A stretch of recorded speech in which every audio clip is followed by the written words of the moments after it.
着街巷，柠檬搭配咖啡，默契却慌张。大雨滂沱的片刻，回忆重新被勾勒。你的眼眸像天空，蔚蓝清澈。时间铭刻，手心的温热，平行的风就像转了弯，交集璀璨光泽，让感动雕刻美好的轮廓。把你所有梦境都加在独家的角色，无论云端海底，只会奔向你。瞬息万变世界，想把你冲击。潮汐涌向岛屿，我坚定走向你，哪怕月落心意。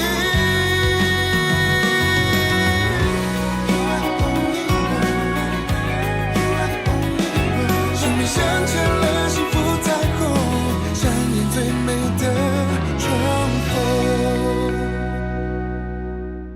真正天然矿泉水，水中贵族百岁山，带您进入正片内容。真的，医生真的这么说的？真的呀，医生说这次用药效果有明显的改善，您可以出院休养。过几天呢，我们帮你办理出院，然后咱们就回家。哎呦，能回家太好了，太好了。哎呀，那麻烦你们帮我把老房子收拾出来啊！怎么了妈？你讨厌我呀？不想跟我一起住啊？哎呀，你这孩子这说什么呢？我喜欢你还来不及呢。哦，那你不讨厌我的话就行，那我陪您回老房子住。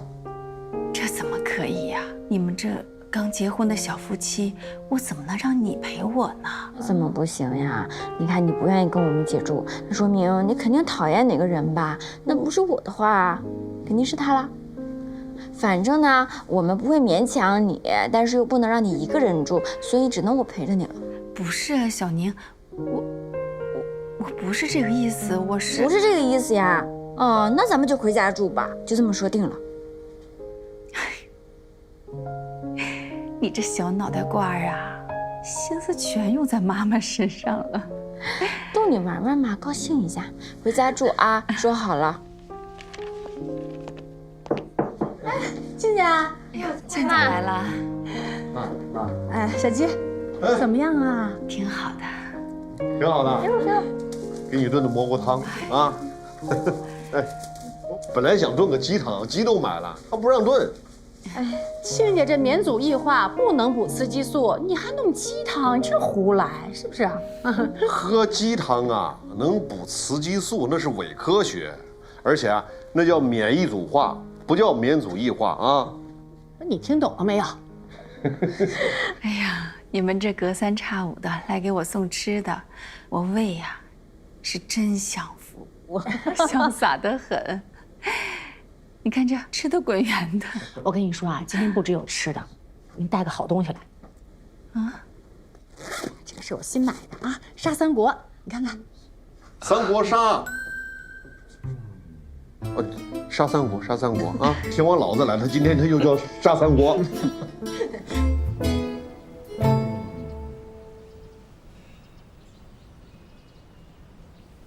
其实我还挺羡慕你和你爸妈之间的关系。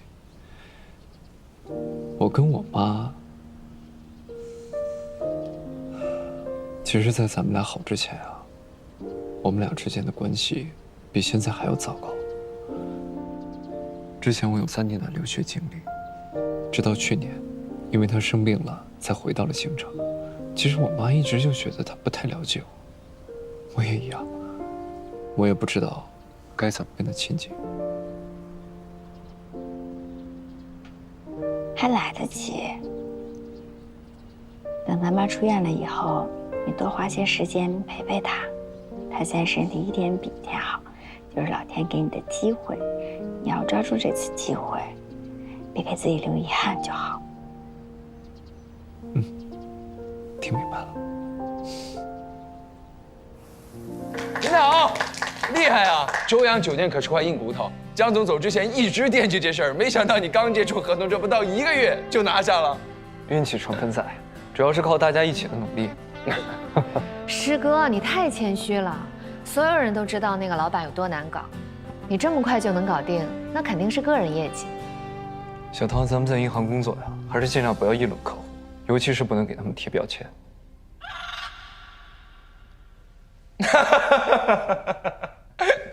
自己人嘛，哎呀，随便说说，随便说说啦。师哥说的对，我下次注意。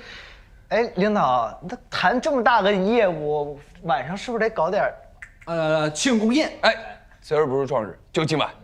明天周末我得带我妈去老家去扫墓去，今天晚上需要回去准备准备。这样吧，等咱们合同正式签订了，庆功宴我来安排。好，一言为定。那我先去工作了。好，哎，工作。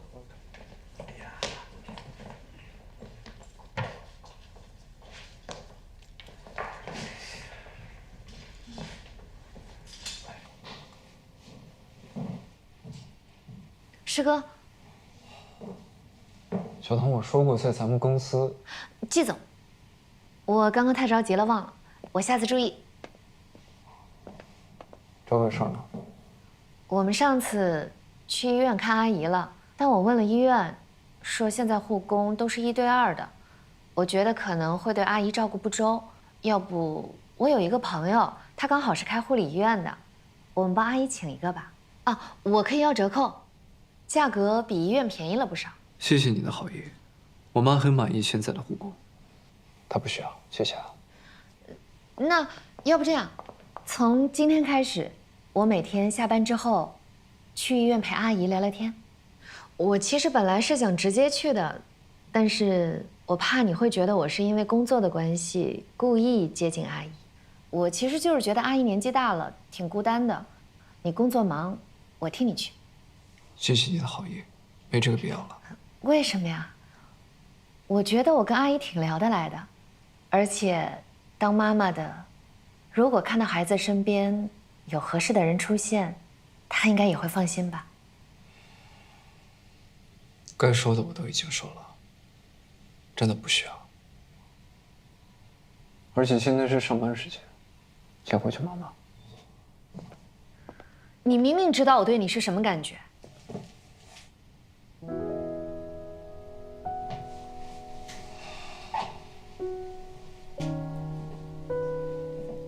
工作时间本来不应该说这些，但为了避免之后的麻烦，我想我还是应该把话说清楚。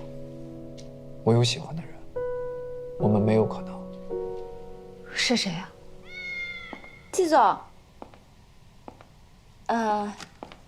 你要的资料拿来了。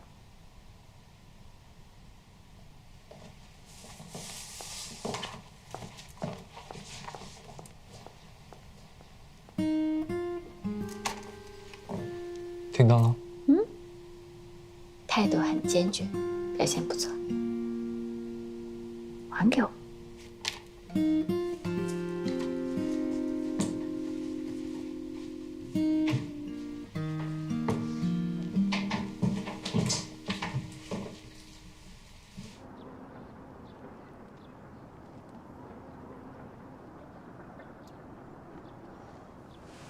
李明呐，我跟小恒这好多年没有一起来看你了。以前我自己来，每次都跟你絮絮叨叨的说好多他的事情，每次都跟你说下次要带他一起来，糊弄了你这么多年，别怪我。你看，我今天就说话算数，带他来看你了。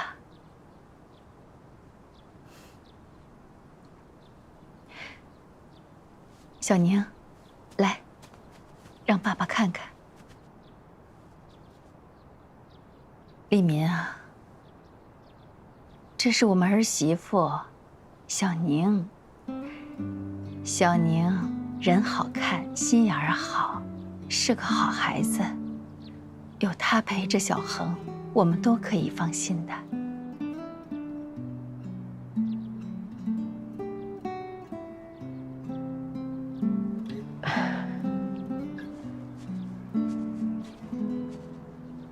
去跟爸爸说2句话吧。不用。很久没来看爸爸了吧？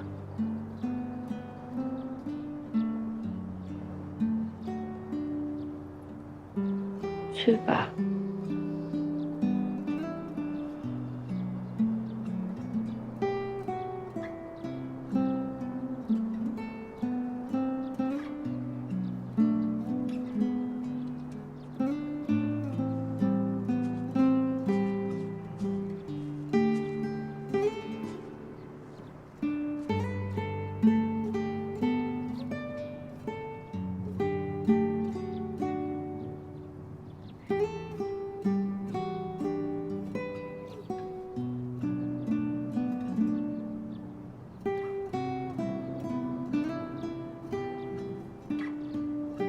我挺好的，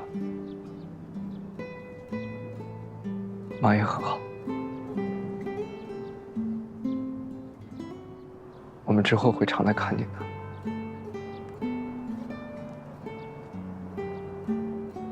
爸。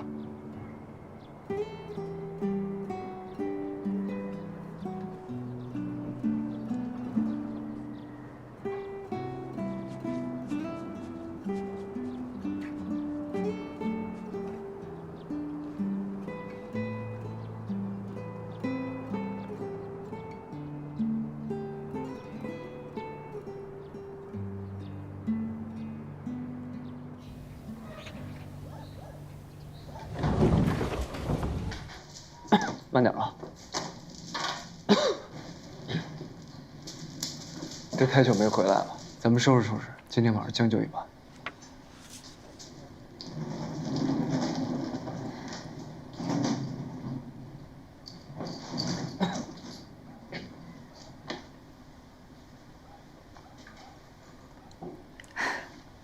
全家福，妈。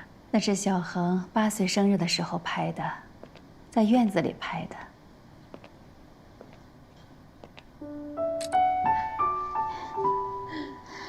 你小时候可没有老干部的潜质啊！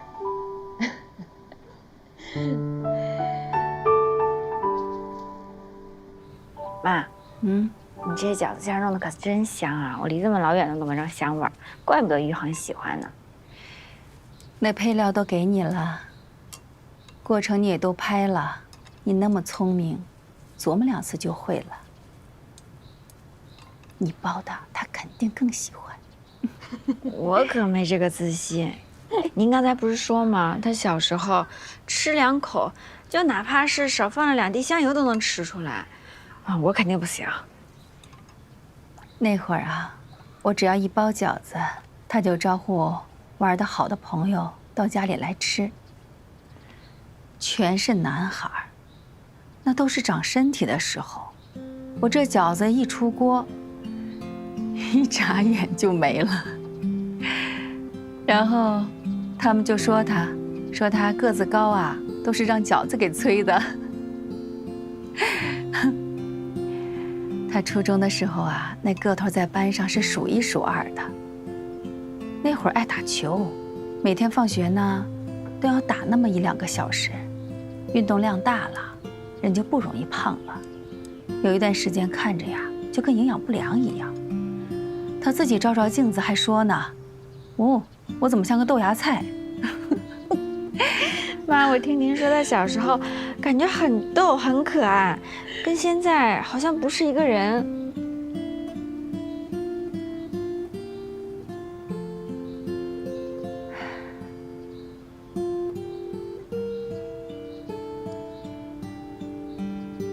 他爸走了以后，我跟他是疏远了很多。现在想想，脑子里面能回忆得起来的，就他小时候这点事。现在啊，你比妈要了解他多了。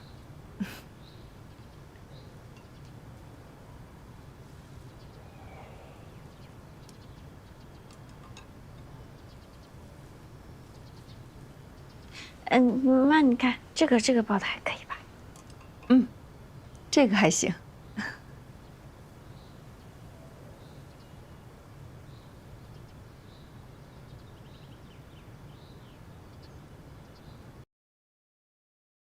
喝前摇一摇 Q 弹爆有料的畅清谷物爆珠酸奶提醒您，正片即将开始。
点蜡烛过生日，来吧，吹蜡烛，吹完蜡烛，我们吃蛋糕啦！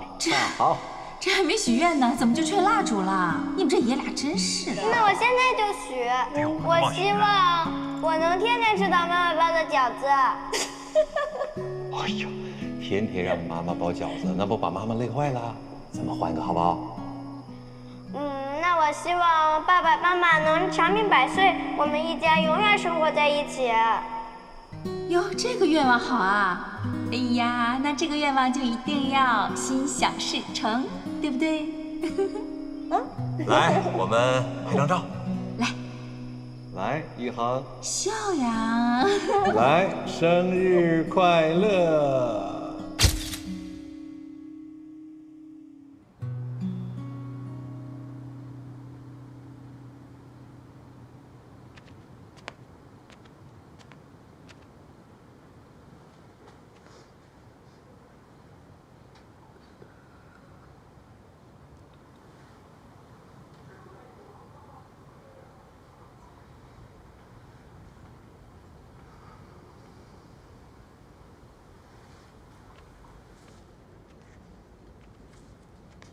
妈，怎么还没睡啊？床不舒服吗？啊，没有。来的时候路上睡了一路，现在睡不着了。是吵醒你了？没，我正好接了几个工作电话。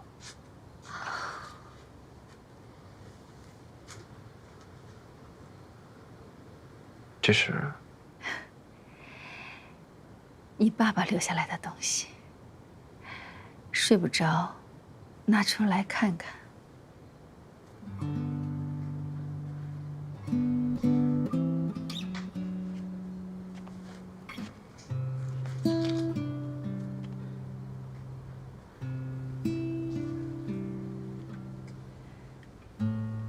这张照片和里边那张是同一天拍的。你爸爸呀，一直把它放在钱包里，随身带着。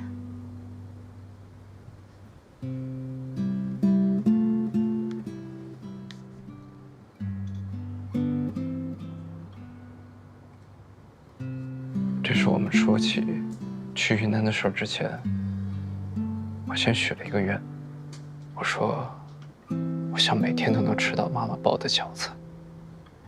我爸说不行，这样你会太累了，他让我换一个。你居然还记得？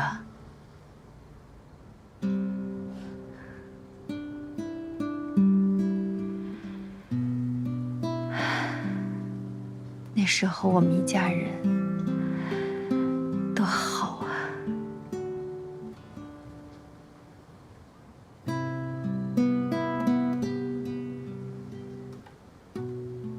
其实，今天给爸爸上坟的时候，我看出来他有心事了。一恒他就是这样，有时候就像个闷葫芦一样，不爱说心里话。你得去激发他。妈妈要是愿意的话，正好趁这次机会，找时间跟他聊聊，也正好问问他心里到底怎么想的。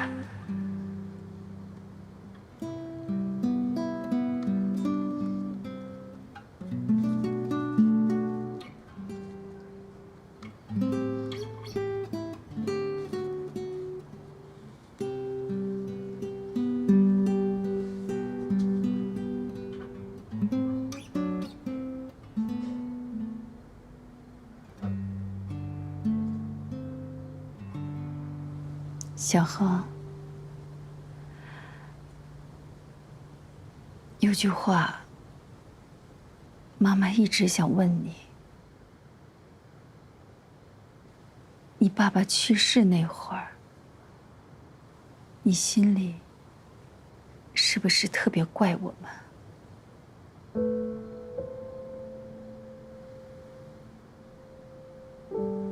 爸爸自杀了。妈妈崩溃了，整天要死要活的。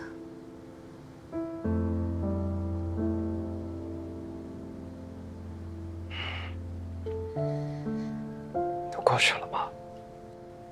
时间过去了，不代表委屈也过去了。那时候，我是气你爸。有苦他不跟我们说，我也怨他就抛下我们，自己一个人一死了之了。我这每天呢，又是埋怨，又是伤心，所以我不让你提他，我不让你给他扫墓，但是我忽略了。是个孩子，是个刚失去爸爸的孩子。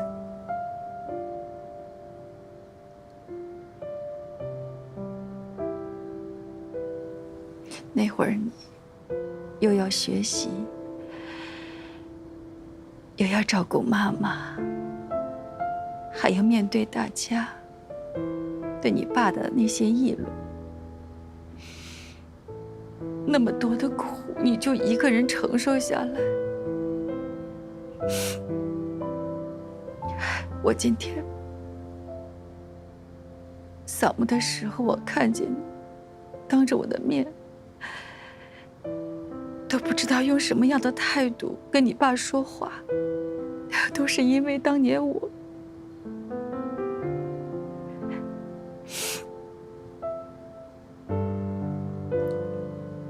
这些年，你在外面念书，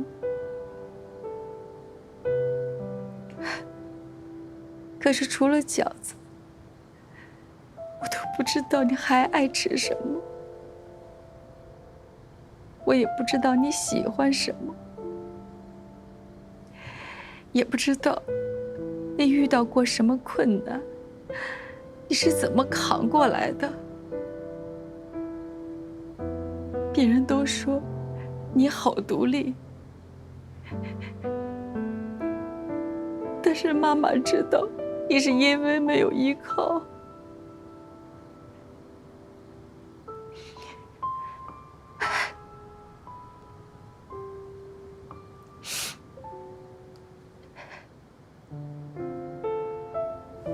小何，这么多年，妈妈欠你一个道歉。对不起啊，这些年你一个人过得很辛苦吧？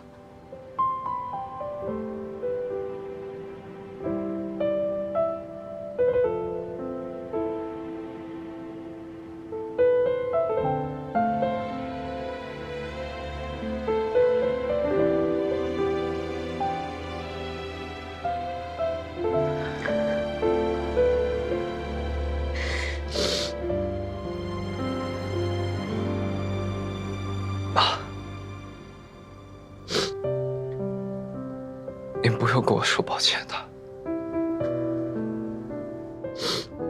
因为爸爸的事儿，我确实怪过你们，怪他说走就走，我怪你不够关心我。其实我特别不理解，为什么我爸走了，你会那么崩溃？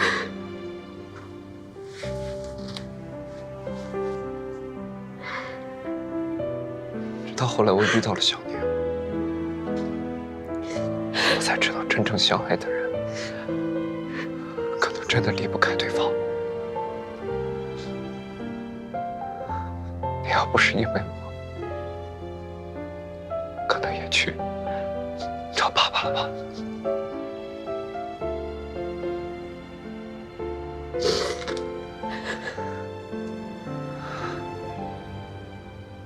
爸，这些年咱们娘俩慢慢的疏远，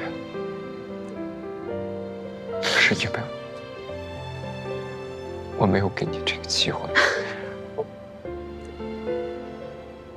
对不起啊，妈，这些年你一个人也很孤单。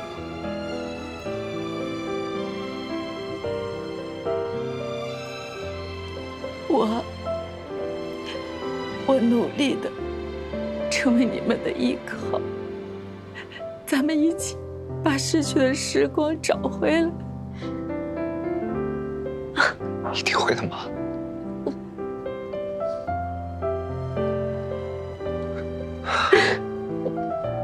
一定会的。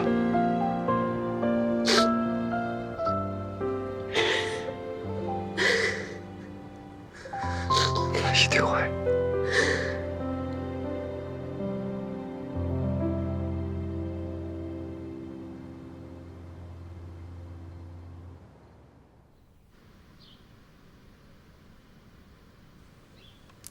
小妞跟你说啊，他们家这瓜子味儿啊特别好。起来啦，睡得好吗？我倒是还好。怎么起那么早？小宁啊，说她昨天一个晚上都没做梦，睡得沉，所以起得早。哎，桌上有早餐，你去吃啊。你们吃过了？我们都吃过了。妈，昨天晚上您睡得还好吗？我睡得挺好的。今天正好有时间，要不我们陪您去镇上转转？哎呦，你就别陪我了，带小宁啊，出去好好转转。我呢，一会儿想再去趟墓地。难得回来一趟，我呀，想和你爸爸再说说悄悄话。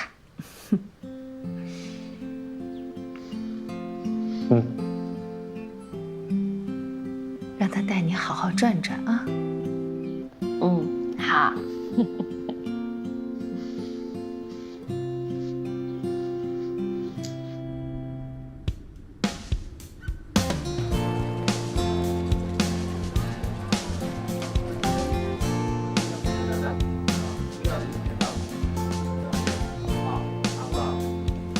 我看你今天心情不错啊，怎么啦？中彩票啦？昨天晚上跟妈聊天，你不是听到了吗？我可没听到，我昨天睡得可沉了，什么都没听到。是吗？那我昨天回到房间的时候，怎么突然看到一个飞奔上床的影子？不是你，那我吧？你别吓唬人行不行？我不是那种偷听别人说话的人。昨天晚上妈说她身体状态好很多了。这次回去啊，咱们给他办个出院手续，可以接他回家了。真的？怪不得今天要一个人去找爸聊天，说点悄悄话，好事。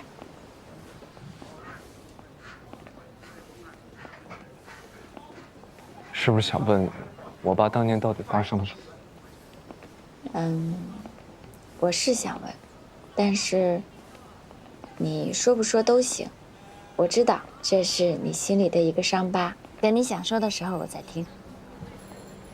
不碍事，只要是你想听的，我都可以告诉你。走。爸爸当年也是在银行工作的，但是后来他卷入了一起非法贷款的案子。那时候整个银行的放贷流程都非常不正规。他的老邻居经营了一家小工厂，后来为了筹钱，通过阴阳合同的方式，向我爸的银行贷了很大一笔钱。再到后来，这个厂子因为经营不善，就倒闭了。这个人携款潜逃，我爸就很想把这笔钱给追回来，但是没想到对方的父母以死相逼，还说整件事情我爸爸收了巨额的回扣。他们用吃安眠药的方式跟我爸对抗，他们把安眠药换成了维生素。整个人是毫发无伤，但一直都住在医院装病，还说整件事情的始作俑者就是我爸。当时这件事儿闹的是人尽皆知，我爸是有理都说不清，也成为了街坊邻居茶余饭后谈论的焦点。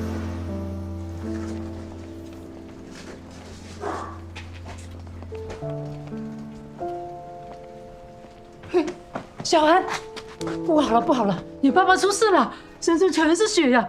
赶紧回去看看。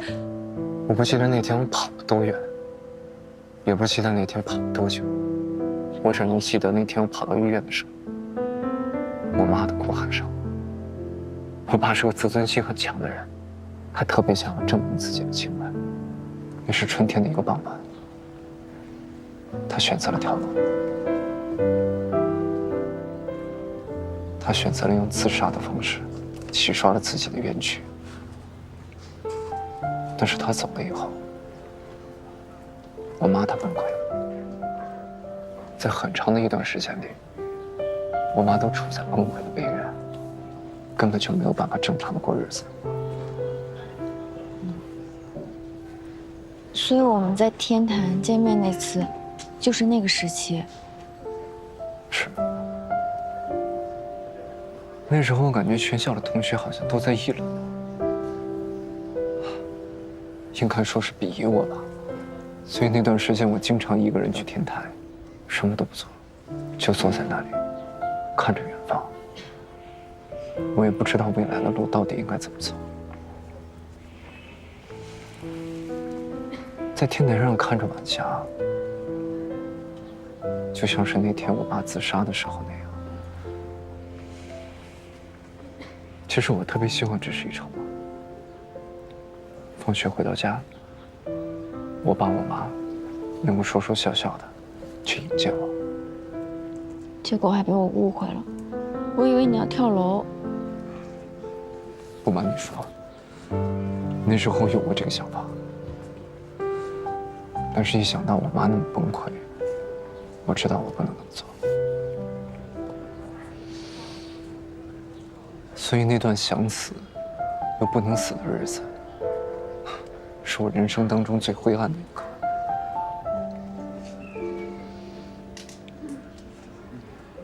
所以确实是你救了我，也让我的生活里照进来了一束光。原来我们俩的缘分从那个时候就开始了。而且也多亏了有你。你是那时候唯一一个关心我的人。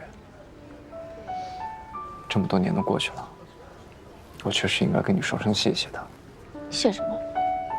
我举手之劳，而且我也不亏呀。你现在不是以身相许了吗？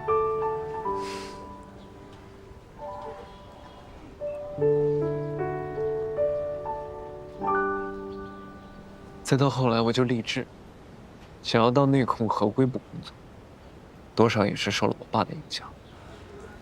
我希望能够再努力一点，能够让整个行业的流程变得更规范，也更透明。哪怕我只能做一点点的贡献，说不定就能阻止一个家庭的悲剧了。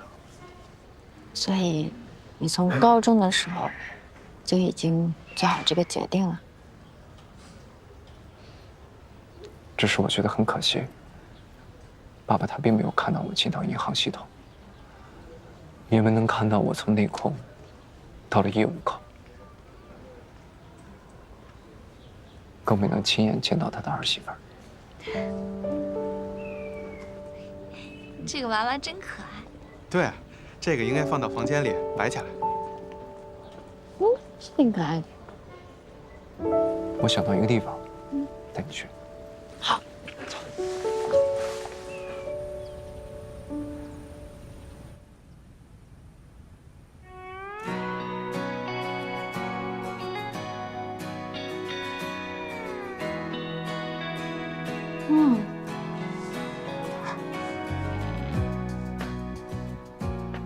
试试点一下。原来你真的会弄啊！我以为你就说着玩的呢。中学的时候我经常来做，那个时候学习学得很累，这个就当是解压了。不过上了大学以后，基本上就没做了。原来那个白月光泥塑娃娃是他亲手做的。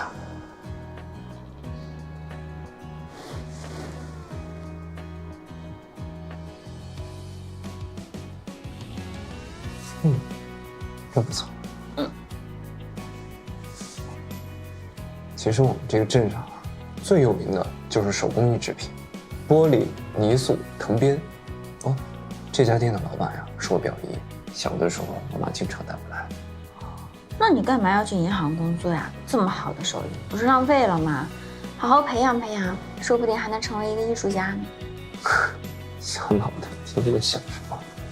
怎么样？想好再做一个什么？想好了，做一个大的全家福，有我爸我妈，你爸你妈，还有我们2个，一个都不能少。这人可不是很好做呀，而且一次性要做6个。你会做，我为什么不会做啊？我可以的。哎呀，你不要管我，你做你的，我做我的，别来打扰我啊。那我不管你了。走吧。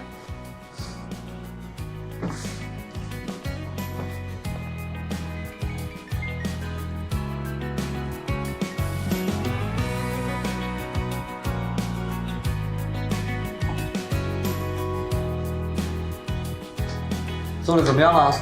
做好啦，你看。嚯，还不错呀。那当然。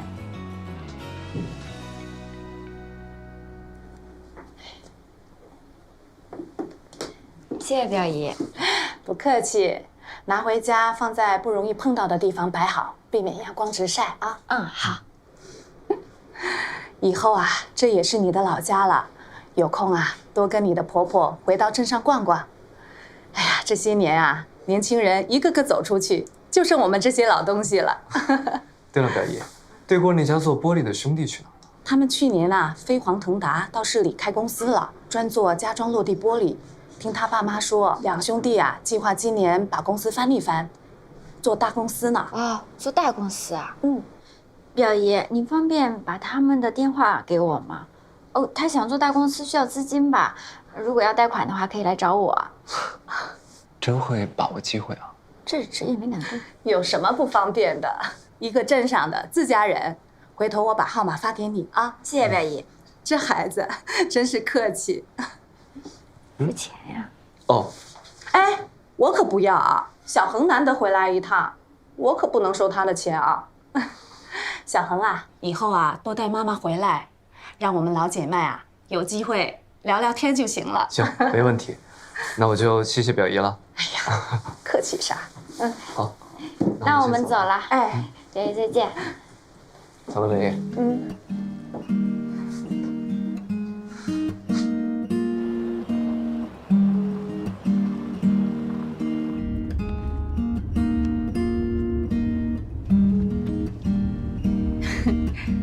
小嫩这手真巧啊，真好看。妈，您是不知道，小宁呢不光是手巧，心思还很活络。刚刚我们做这个泥塑的时候，还想着发展一下客户呢。当着妈的面你就别寒碜我了。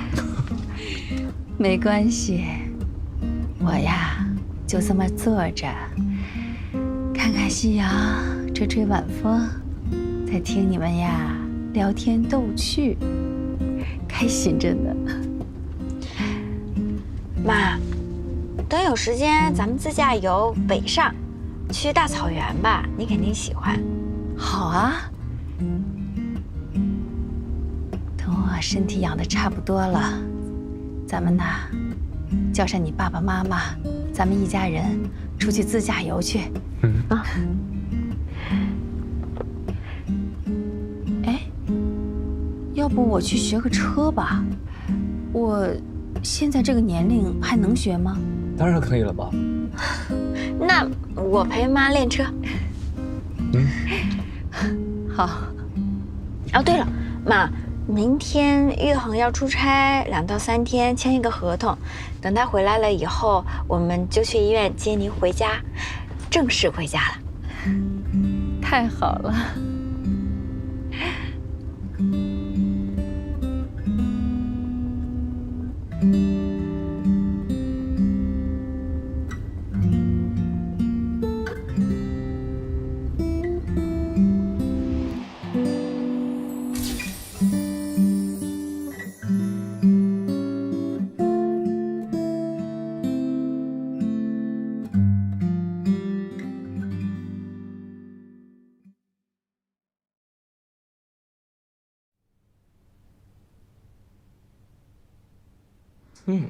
你的呢？我看看。要我说，你干这行呀，可惜了。要是再培养培养，说不定能成为一个大艺术家。看我的怎么样？哇，好看！这把红伞，普灵，这不是我爸公司的吗？哦，我记得你也有一把。说不定这把就是那把呢。这不就是一个赠送的伞吗？你怎么那么喜欢它？这是我第一次接你下班时的伞，你记得吗？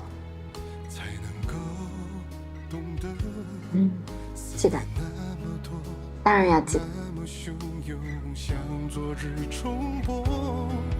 那些交汇的时刻，早已经被我上了锁，安放某个角落，等待着再次紧握。那珍藏的、无声的片刻，私藏的如微光倾落，照亮我反复的临摹，从未被割舍。那不语的、永远的承诺，私藏的还在心底炙热，因为是你，我才成为这个我。